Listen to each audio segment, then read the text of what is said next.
اللهم صل على سيدنا محمد يا رب صل وسلم دائما ابدا على حبيبي. دوسرے کی چیز کو اپنے لیے باپ کمال سمجھا.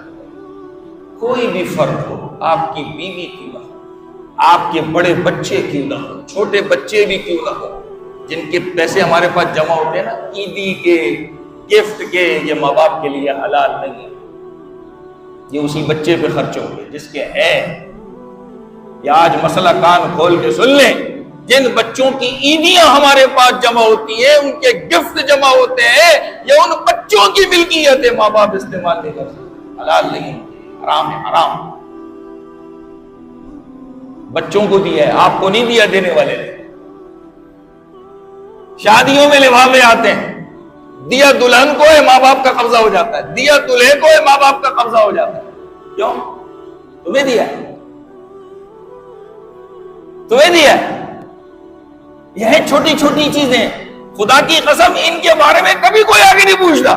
لیکن دیکھ لے فلاں آدمی یار بڑا پیسے والا، کی نہیں یہ سود میں پڑا ہوگا. اب مولوی صاحب سے پوچھو، اپنا پوچھ بھائی، کسی کا مت پوچھ.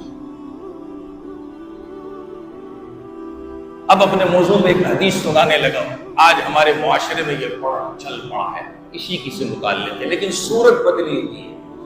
امام ابو داؤد رحمۃ اللہ علیہ نے اس روایت کو کتاب الادب کے اندر بیان کیا ہے. اپنے سنن ابو داؤد میں ایک چیپٹر لگایا ہے کتاب الادب، اس کے اندر یہ حدیث موجود ہے. اور مسند احمد میں امام احمد بن حنبل رحمہ اللہ نے اس کو بیان کیا ہے، اور بڑی عجیب حدیث ہے. صحابی رسول حضرت مستورد بن شداد رضی اللہ تعالیٰ عنہ بیان کرتے ہیں، جناب نبی کریم صلی اللہ علیہ وسلم نے فرمایا. 3 باتیں بیان کی ہیں، تینوں میں اپنے الفاظ میں سناتا ہوں. حدیث سامنے رکھ کر 3 باتیں نبی نے بیان فرمائی. 3 باتیں. پہلی بات، کہا کوئی آدمی کسی کے ذریعے سے ایک لقمہ کھائے، اللہ قیامت کے دن اس کو جہنم کا لقمہ کھلائے گا. اب سمجھاتا ہوں، اس کو سنیں. کسی پر ظلم کر دیا، کسی کا حق مار لیا، رشوت کی صورت میں لے لیا، دھوس جمع کر کے لے لیا، اور اس طرح ایک لقمہ کھایا. حدیث کا لفظ ہے اکلتن، ایک لقمہ کھایا، اللہ قیامت کے دن جہنم سے اللہ نکلے. ایک صاحب میرے پاس آئے، انہوں نے کوئی معاملہ کیا تھا تو اس کا چالان بھرنا تھا. بینک کے تھرو چالان بھرا گیا، پے آرڈر بنا. مجھے انہوں نے دکھایا، کہنے لگے یہ پے آرڈر کتنے کا ہے؟ میں نے کہا 1000 روپے کا. کتنے کا؟ 1000 روپے. کہتا مجھ سے 1,20,000 روپے لیے.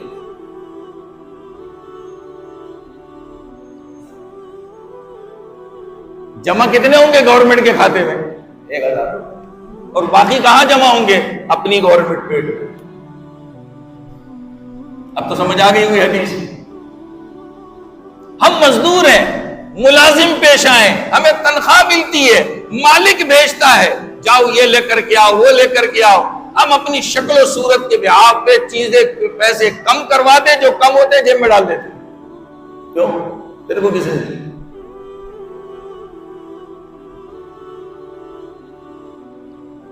ظلم کرتے ہیں. آج ایک نیا طریقہ ہے، ٹک ٹاک بنایا، ویڈیو بنائی فیس بک پہ ڈالنے کے لیے، یوٹیوب ڈالنے کے لیے. اب دھوس جماتے ہیں، اتنے پیسے دیتا ہے تو نہیں چلاؤں گا. ہوتا ہے نہیں ہوتا؟ یہی نبی نے کہا، پیسہ لیتا ہے نا رشوت، دھوس جما دیتے ہیں. یہ دوسرے کا مال ہے، کہاں سے حلال ہوگا ہمارے یہاں؟ تو دھوس جما رہے، اس کو ڈرا رہے ہیں. اگلا بیچارہ اپنی بدنامی سے ڈرتا ہے، اگلا بیچارہ اپنی بدنامی سے ڈرتا ہے. اب ہم اس کا مال بڑا سمجھتے، ہماری محنت ہے، یہ کیمرے لگائے نا، ویڈیو بنائی، ٹائم دیا، یہ کیا، وہ ہماری کمائی ہے.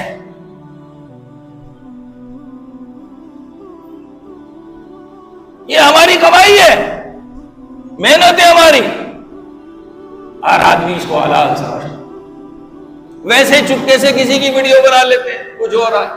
آج تو اللہ معاف کرے، ہم اتنے گئے گزرے ہو گئے، خدا کی قسم، روڈ ایکسیڈنٹ ہو جائے، کوئی حادثہ ہو جائے، بجائے اس کے کہ ہم اس کی ضرورت کے لیے، مدد کے لیے کسی کو بلائیں، فوراً کام کرتے، موبائل بنا کے ویڈیو بناتے، لائک لے لیں، وہ ضروری ہے پہلے، یہ مرتا ہے تو مرنے دو، اس کو ہمیں کیا ہے؟ اب ایسے کیا کر رہے ہیں؟ مرتا ہے مرنے دو، ہم تھوڑی مر رہے ہیں، مر رہا ہے تو سوچو کل ہمارے ساتھ بھی ایسے ہی ہو، بچتا کوئی نہیں، اللہ پکڑتا پھر پورا ہے۔ اللہ کی پکڑ ہے، آتی ہے، بھلے دیر سے آتی ہے، اللہ ایک وقت تک مہلت ضرور دیتا ہے۔ یہ حدیث کا پہلا حصہ ہے۔ دوسرا حصہ، اسی طرح کمائی کے ذریعے سے اس نے کپڑے بنا کر پہنے، کپڑے بنا کر کے پہنے، نبی نے فرمایا اسے جہنم میں پہنایا جائے۔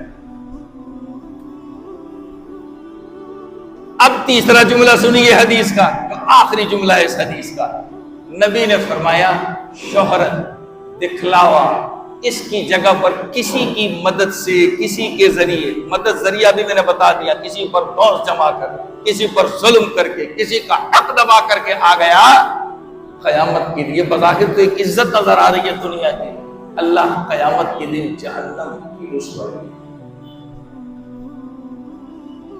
صاحب یہ آپ کا یہ ہے نا، یہ ایسا کام کرتا ہے، یہ ایسا کرتا ہے، یہ کرتا ہے، اچھا اس کو نکالیں گے، اس کی جگہ کون ہے؟ میں ہوں نا، آ گیا اس کی کرسی میں، کیسے آیا آپ سمجھ لیں۔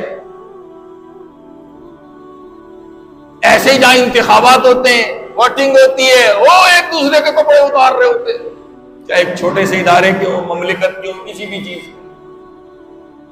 شہرت کی جگہ پر آنے کے لیے برائیاں کیا ہے جی؟ شہرت کی جگہ پر آنا ہوں گا، یہ کرسی مل جائے گی، بھلے وہ 1 سال کے لیے ملے، 2 سال کے لیے ملے، 3 سال کے لیے ملے، 4 سال کے ملے، اگلے پر جوڑ باندھ کے کپڑے اتار کر دو، کپڑے اتار دو، اس کے عزت کی ماں بہنیں کر دو، میں آ جاؤں، ملے گا کیا؟